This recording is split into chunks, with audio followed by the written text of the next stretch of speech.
We are apparently back on Twitter. Didn't have it on my bingo card. But there's a lot of stuff that's happening at the moment that I didn't have my 2022 bingo card, man. How's it feel? Pretty good, actually. But anyway, we'll get to it in a minute.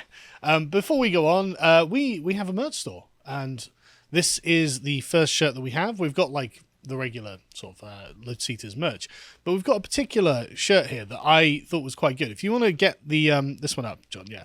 So this is a quote. Well, it looks like a quote. They're lying. We know they are lying. They know we know they are lying, and yet they are still lying. Now, everyone thinks that's a Solzhenitsyn quote. But I did some digging, and it turns out it's not a Solzhenitsyn quote. The closest I could find was from a book called A Mountain of Crumbs by Elena Gorokova, in which she says, the rules are simple. They lie to us. We know they are lying. They know we know they are lying, but they keep lying anyway, and we keep pretending to believe them. So basically, this quote is the distillation, the sort of, the filtering of the essence of what Solzhenitsyn would have said. But it's not what she said, and it's not what he said either. But it is really apt, isn't it? Because we're just being constantly lied to on a daily basis, and I'm just totally sick of it. So I was really proud of that shirt, and go and get one if you want to support us. But anyway, so let's begin with Twitter. Apparently it's doing really well. Really? I'm shook. Yeah, I know. Can you imagine? Yeah. Making the platform more open and allowing people to come back and have fun and actually use the platform without being suspended. Apparently it's this was a couple of days ago, but it's added another 1.6 million daily active users in the past week. Another all-time high. Good to know. And of course, I was brought back from the dead. Honestly, I feel like Jon Snow or Gandalf or something. It's like, it's so weird. But yeah, so go follow me because I'm having fun.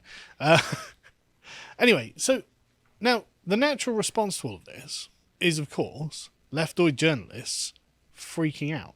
Like, to be fair, I haven't actually seen that much about this. I've only seen a few articles of them freaking out, but we'll go through them because they're quite funny. This one actually mentions me by name. I am a right-wing vlogger who got my start in the misogynistic online harassment campaign known as Gamergate. You got your start. Is so glad of Mr. Peterson to let you in and work in the intern shift of misogyny. He's been known for his unbelievably dumb takes on subjects ranging from feminism to politics. Now, he's got a couple of links here. I was like, oh my god, what are my unbelievably dumb takes from this Gizmodo journo? The first one was that I pointed out that the Chicago kidnapping was a product of stochastic terrorism from Black Lives Matter. Do you remember the Chicago kidnapping? Yeah, they tortured and interrogated and just basically were just assholes after they kidnapped this, what was it? The autistic kid. Yeah, wasn't he disabled though as well? Yeah, and they cut parts of his scalp and stuff while yelling that he was white and Trump repeatedly.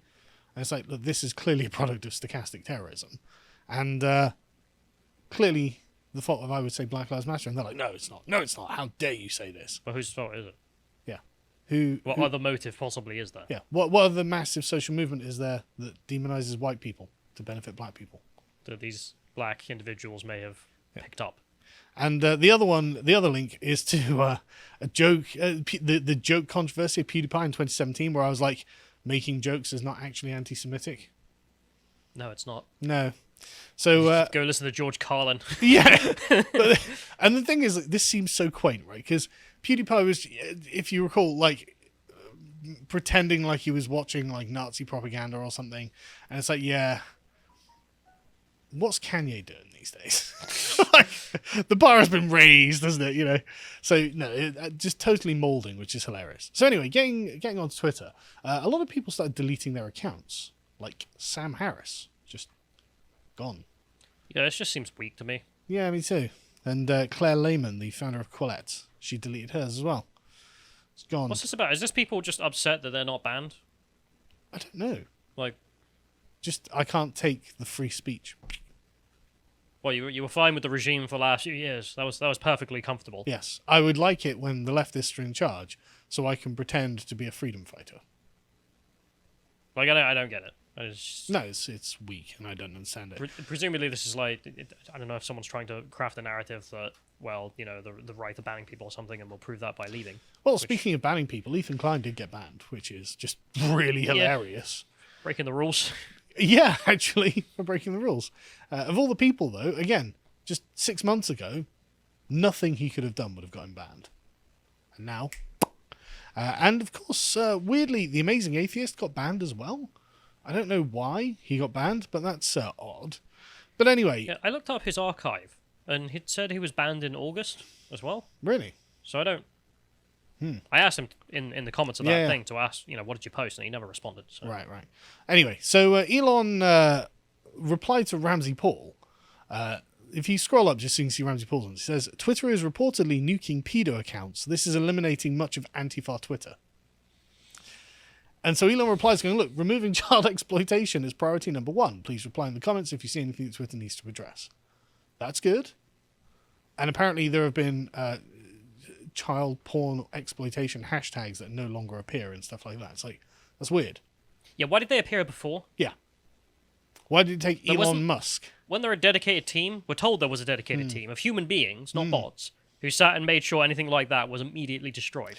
Well, when you say anything like that, the trust and safety team were like, well, we can't have mean words on Twitter. I've got more important things than children being exploited. You know Donald Trump's still on the platform. I mean, this is part of the reason they ended up getting called groomers. Yes. Anyway, good on Elon Musk, dadism in action. No, we're going to ban the pedos. If you can get these... Is that dadism? Oh, yeah. Or is that common sense? Well, I mean, there's a crossover there. There's a Venn diagram. If you can get the first image up, you can see this Chad Loader guy. This guy is an Antifa journalist.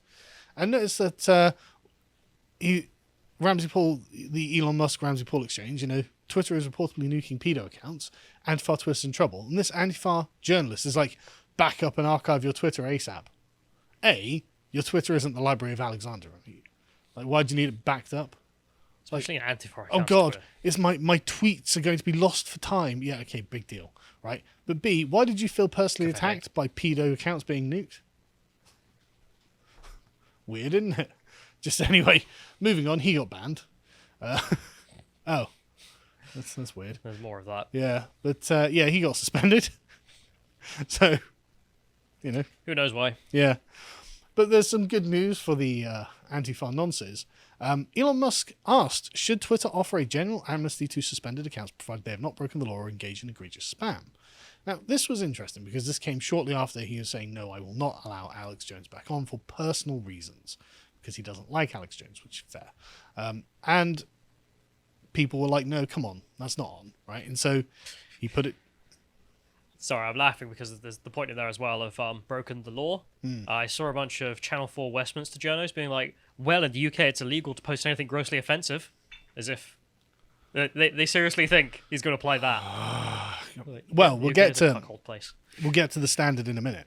Yeah. So what was interesting about this is, you remember the Trump poll that he did was 52-48 because there was a kind of F curve. So it looked like it was being gamed.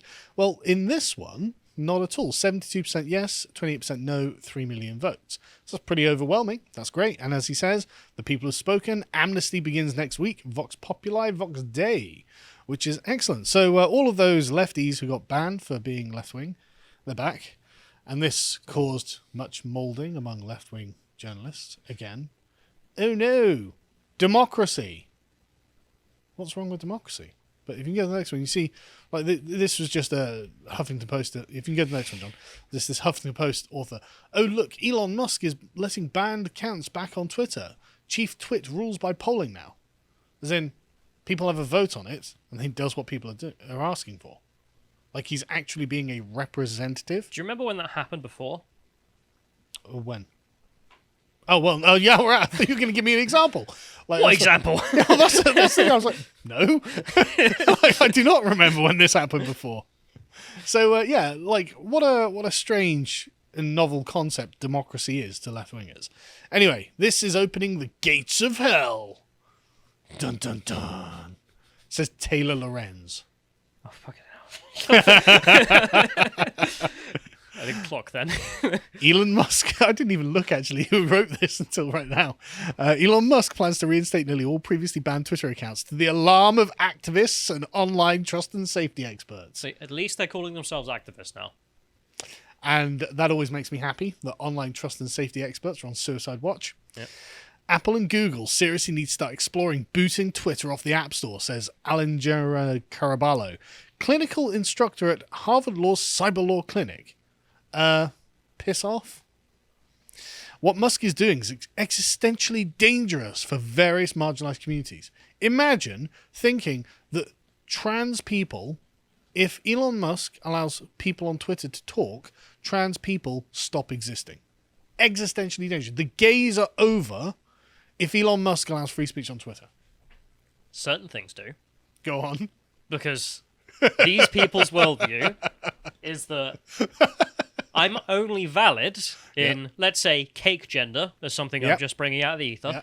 And if everyone agrees, and if one person doesn't agree, it's no longer valid. Cake gender is over, And these people are trying to erase my existence, which doesn't mean kill them. It means disagree with them. And in which case, if that is allowed to happen, Carl, think of the cake genders. Existentially dangerous. It's like opening the gates of hell in terms of the havoc it will cause. Oh, I'm living for this.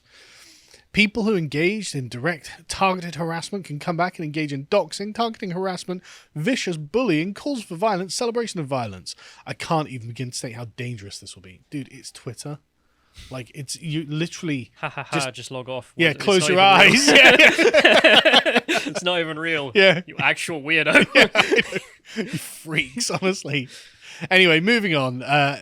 People responded to Elon. Some chap responded to Elon saying, look, whatever Twitter decides to do, it should be clear and consistent about its rules and penalties for breaking them. Enforcement should be unbiased, and the mechanisms for enforcement shouldn't be easily abused by people with an agenda. Yes, very sensible comment. Everyone can agree with this, apart from Taylor Lorenz and various other leftists who are moulding over the fact that they're losing control of the discourse-generating center of the internet, right? Musk responds to this, saying, well, the more I learn, the worse it gets. Oh, sorry, talking about Sorry, if you scroll down just a little bit, I forgot this one. Some chap here says, I heard from a primary source that the political groups would regularly contact Twitter to deboost their candidates' detractors, and Twitter would happily do it. That seems to be putting a finger on the scale of democracy.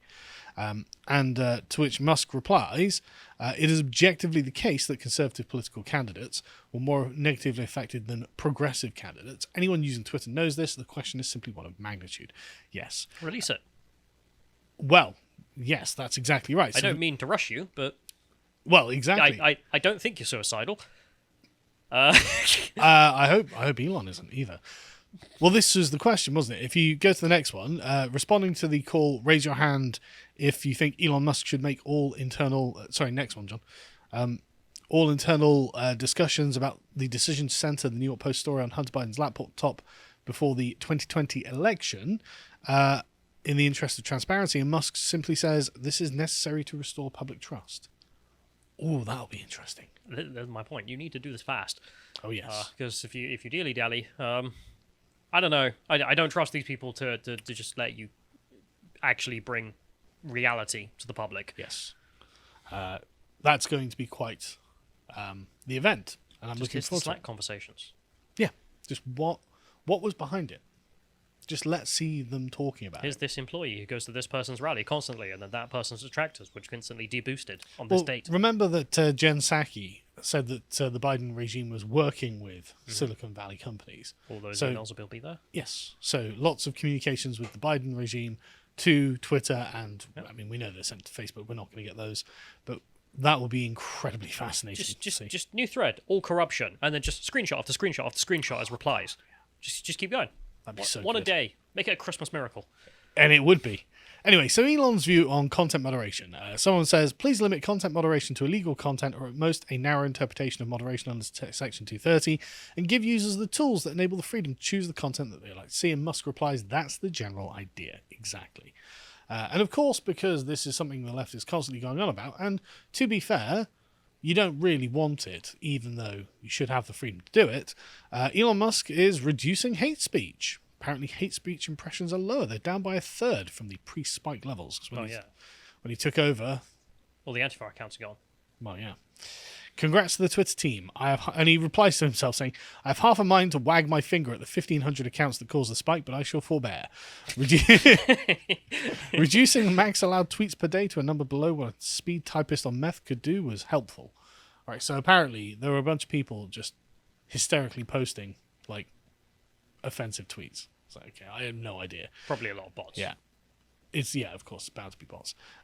But the EU is not happy about this because they previously was like, oh, Twitter's slipping on removing hate speech. But the thing is, right, the EU report carried over 6 weeks in the spring found that Twitter assessed just over half the notifications it received about illegal hate speech within 24 hours, which is pre-Elon Musk.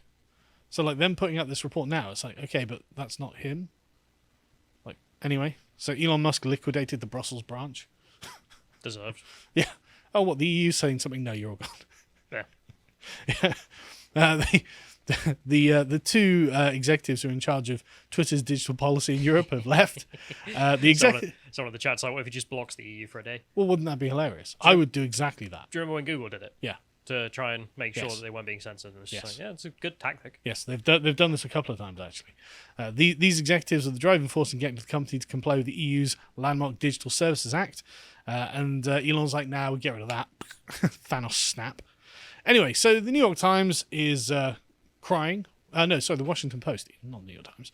But, I mean, what's the difference? Jeff Bezos' paper is weeping into their smartphones.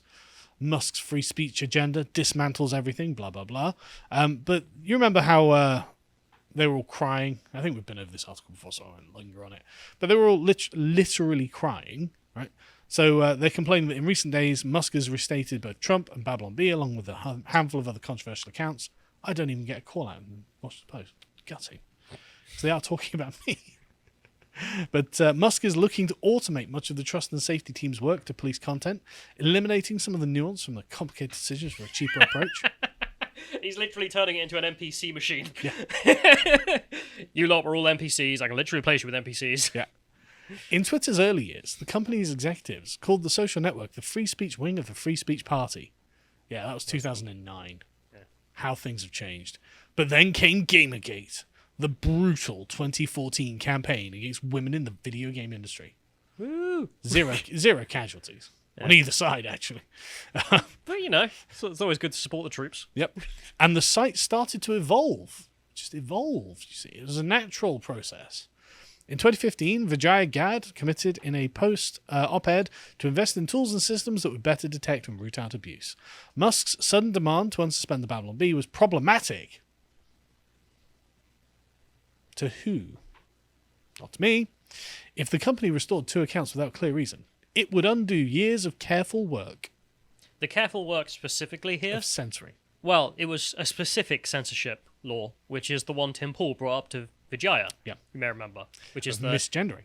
If you make misgendering a crime, you are intrinsically making the system systemically biased against Republicans. Mm-hmm. And the NPC just didn't understand that. Yep. And, well, here's the clear I examples. think she understood it. I just think She just rejected it. Yeah, I think she's just in favour of it. I don't care. Which is nice that Elon fired her on the first day, actually. Yeah. But as owner of the company, Musk could just revoke the policy on transgender abuse. Yeah, he could. Lol. And did. Lamau. But literally, who cares? So naturally, the media is trying to jam a wedge between Musk and Apple because they're like, right, okay, we need to start doing something about this. We need to start bringing Musk down. And you get speculative articles like this on CNBC. It's like, well, Musk's plan for Twitter could put it in conflict with 2 of the biggest tech companies, Apple and Google. It could. It might. Hint, hint, get this idea into the discourse. Hint, hint, people at Apple, you should be taking action against Elon Musk because he's literally existentially erasing trans people. I know what they want them to do, which Yeah. is set up the alternative Twitter for all leftists to go onto, and because it's got Google money, Yep. it'll do its thing. Yep. I do remember Google Plus, though. Well, yeah, what happened to that? Yeah. But Elon has actually been criticizing Apple and Google as well because apparently their fees are a 30% hidden tax on the internet, as he described it. Apparently they charge 30% of transactions or whatever to be on their app stores. It's a lot. So anyway, then they just carried on. Oh, Elon Musk is flip-flopping. It's like, he's not a politician. Elon Musk, master businessman, can't make up his mind. It's like, right, so he's changing his position Depending on the circumstances. to represent sensible positions on events. I always hate this. The only place... Ridiculous. Do you remember, I think I read to you, it's the 10 monolithical ideological positions of the North Korean state. Like, that's the title. Yes. Like, ridiculously long. And it's just about how for No flip-flopping here, damn Yeah, it. no, I mean, one of the quotes is for 10,000 years we won't change our mind. Is there anything you could Not even possibly... 1,000 years. 10,000 years you won't change your 100 mind or years. something. Are you sure? 10,000 years. 10,000 years. That's remarkable.